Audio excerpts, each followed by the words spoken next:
वस्सलामुन अला इबादिहिल्लज़ीना इस्तफ़ा अम्मा बाद फ़अऊज़ु बिल्लाहि मिनश शैतानिर रजीम बिस्मिल्लाहिर रहमानिर रहीम। हज़रात मोहतरम, आप हज़रात दर्स से हदीस समाअत कर रहे हैं और रियाजुस सालिहीन से आज हमारी हदीस नंबर जो है वो 1499 और 1500 है। अल्लाह रब्बुल इज़्ज़त ने इरशाद फरमाया, वल्लज़ीना जाऊ मिन बअदिहिम रब्बना इग़फ़िर लना व लिइख़वानिना अल्लज़ीना सबक़ूना बिल ईमान। क्योंकि नया बाब शुरू हो रहा है, अल्लाह ने इरशाद फरमाया, वल्लज़ीना जाऊ मिन बअदिहिम यक़ूलूना रब्बना इग़फ़िर लना व लिइख़वानिना अल्लज़ीना सबक़ूना बिल ईमान। और उनके बाद में आने वाले लोग यूँ कहते हैं, ए अल्लाह तो हमारे उन भाइयों की मग़फ़िरत फरमा दे जो हमसे पहले ईमान के साथ रुखसत हो चुके हैं। क्या दुआ हो रही है कि अल्लाह तो हमारे उन भाइयों की मग़फ़िरत फरमा दे जो हमसे पहले ईमान के साथ रुखसत हो चुके हैं। हदीस में आता है, दुआ जो है वो इबादत है। दुआ क्या है? इबादत है। और अब दुआ हो रही है, दुआ करने वाले हैं जिंदा लोग, और इस दुआ का फायदा किसको हो रहा है? जो मुर्दा हैं, जो दुनिया से जा चुके हैं। तो मालूम यह हुआ कि जिंदों के अमल से मुर्दों को फायदा पहुंचता है। इसी को कहते हैं ईसाल सवाब। क्या कहते हैं इसको? ईसाल सवाब। देखिए, जिंदों के अमल से मुर्दों को फायदा होता है, नफा होता है, इसलिए कि दुआ करने वाला जिंदा है, नफा हो रहा है मुर्दा को। अगर दुआ का फायदा न होता तो अल्लाह तबारक व तआला कभी इसका तज़किरा कुरान मजीद फुरक़ान हमीद के अंदर न फरमाता। और यही इसाले सवाब है। और अहले सुन्नत का मौक़िफ़ इस बारे में यही है, जब हम अपने अजीज वक़ारिब के लिए इसाले सवाब करते हैं, 40वां के लीजिए, सोयम के लीजिए, कुल शरीफ के लीजिए, या कोई साल के बाद अगर उनका दिन आ जाए तो हम कोई महफिल मुनक्किद कर लेते हैं, उसमें कुरान की तिलावत, नाच शरीफ, कुछ बयान, कुछ ज़िक्र अज़कार, कुछ खाना पीना सब होता है। मकसद ये होता है कि इन तमाम का जो सवाब जो है फलां को पहुंच जाए। या हम गौसे पाक की नियाज लगवाते हैं, ख्वाजा साहब की, तो कुरान पढ़ते हैं, कुरान पढ़ के कहते हैं अल्लाह जो कुरान पढ़ा इसका सवाब फलां को पहुंचा दे। तो दुआ करना बंदे का काम है, पहुंचाना रब का काम है। बाद लोग इसके इनकारी हैं, कहते हैं जी ये तो मौजूद ही नहीं। अब मैं आपको नियाज की दलील दे रहा हूं कुरान मजीद फुरक़ान हमीद के अंदर से। ये 8वां सिपारा है, उसकी आयत नंबर जो है 118 है, इसको याद रख लीजिए। अल्लाह ने इरशाद फरमाया, फकुलू मिम्मा ज़ुकिर स्मुल्लाहि अलैहि, तुम उसमें से क्यों नहीं खाते जिस पर अल्लाह का नाम लिया गया है। अरे जोर से कहिए ना, फिर समझो। अल्लाह क्या फरमाया? फकुलू मिम्मा ज़ुकिर स्मुल्लाहि अलैहि, तुम उसमें से क्यों नहीं खाते जिसपे अल्लाह का नाम लिया गया है। फरमाया, इन कुंतुम बि आयातिही मुमिनीन, अगर तुम अल्लाह की आयतों पे ईमान रखते हो तो। उसमें से कौन खाएगा? जो ईमान वाला है, अल्लाह की आयतों पे ईमान रखता है, वो खाएगा। वरना यूं कहा जा रहा है, तुझे क्या हो गया, तू क्यों नहीं खा रहा, तू वहाबी हो गया है, तेरा अकीदा खराब हो गया है, तुझे किसने बहका दिया है, क्यों नहीं खा रहा? अच्छा, खाता कौन नहीं है? लुफ्त की बात समझाओ। अगर हम पढ़े बिस्मिल्लाहिर रहमानिर रहीम, क्या पढ़े? बिस्मिल्लाहिर रहमानिर रहीम। जिस खाने पर बिस्मिल्लाह पढ़ी जाए उसमें से शैतान नहीं खाता, उसमें से शैतान नहीं खाता।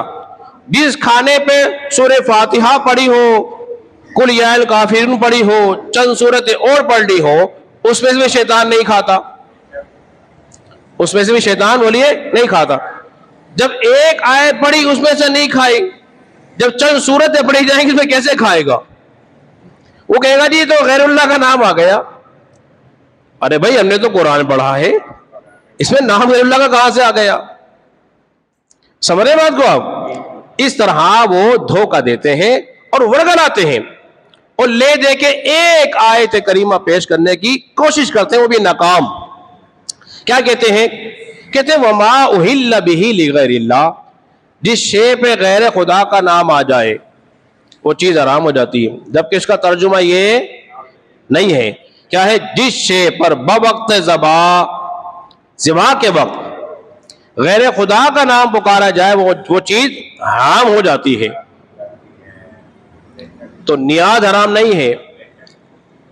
यतीम का माल खाएंगे, नियाज नहीं खाएंगे। सूद का माल खाएंगे, नियाज नहीं खाएंगे। हराम का माल खाएंगे, नियाज नहीं खाएंगे। समझ रहे बात को आप? और दीगर काम कर लेंगे गलत, वो सारे काम जायज होंगे, बस जहां कुरान सामने पढ़ा वो कहेंगे लो जी हराम हो गया। अजीब पागल है, हिमाकत है भाई, हराम कैसे हो जाएगा? ये तो चीज हलाल। मुझे बताइए चावल जो बने हुए हैं वो हलाल थे कि हराम थे? है जी? गोश्त जो आपने काटा अल्लाह का नाम लेकर ज़बह कर दिया, उसकी आपने कुछ ले आए, उसमें कोई कुरान पढ़ दिया तो क्या कयामत आ गई? एक शख्स को मैं समझाने के लिए कह रहा था, ठीक है, इसमें बरकत होती है। तो एक शख्स आया ऐसी बात कर रहा था, मैंने कहा अगर गैरुल्लाह के नाम पर किसी पे नियाज दे दे हराम हो जाती है? बोला जी हाँ हराम हो जाती है। मैं कहा ठीक, बैठ तेरे पे मैं नियाज पढ़ता हूं। मैंने चंद सूरतें पढ़ी इस पे नियाज में, क्या बता नियाज तेरे पर लगाई है, अब सोच के बता तू हलाल रहा कि हराम? सर पड़ा गया। भाई नाम आने से हराम नहीं हो जाता। समझ आई बात आपके? अगर हराम ही होता तो कुरान मजीद में 114 सूरतें हैं। कितनी है? एक सूरत भी अल्लाह के नाम पर नहीं। और आप पर नाम किसका है? भाई सलीम भाई बैठे हैं, इकबाल भाई हैं, ये भाई बैठे हुए हैं।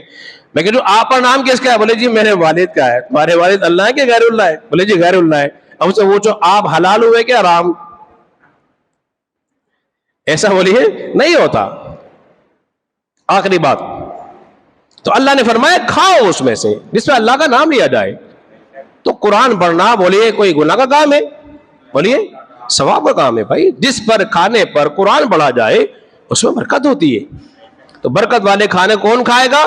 भी आयाती ही मुमिनीन, जो अल्लाह की आयतों में ईमान रखता है वो खाएगा। अगली हदीस मुबारका नबी पाक सल्लल्लाहु अलैहि वसल्लम ने इरशाद फरमाया, अब बड़ी पते की बात इस हदीस में बयान हो रही है, और मैं जो मुसलमान अपने भाई के लिए उसकी गैर मौजूदगी में जब दुआ करता है, उसकी गैर मौजूदगी में जब कोई दुआ करता है तो जानते क्या होता है? फरिश्ता उसकी दुआ पे आमीन कहता है। फरिश्ता गैर मौजूदगी में जब कोई दुआ करता है फरिश्ता आमीन कहता है। यानी कि जो नेमत वो अपने भाई के लिए मांग रहा होता है, हदीस में आया वही की वही नेमत अल्लाह तबारक व तआला उसे भी अता फरमाता है। दो बातें इससे हदीस से मालूम हो गई। क्या मालूम हुई? एक तो दुआ कहने पर फरिश्ता आमीन कह रहा है, उसके लिए नेमत भी मिल रही है।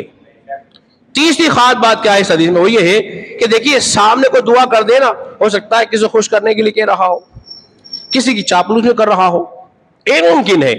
लेकिन जब कोई किसी की गैर मौजूदगी में कोई दुआ करे पीछे से बैठकर, वो बंदा मौजूद ही ना हो, तो फिर उसमें ज्यादा इखलास होता है, उससे ज्यादा मोहब्बत होती है। जब कोई पीछे छुप कर कोई दुआ सुनने वाला नहीं, आमीन कहने वाला नहीं, तो फरमाया जा रहा बंदे घबरा ना, अगर कोई कहने वाला नहीं है तो क्या हुआ?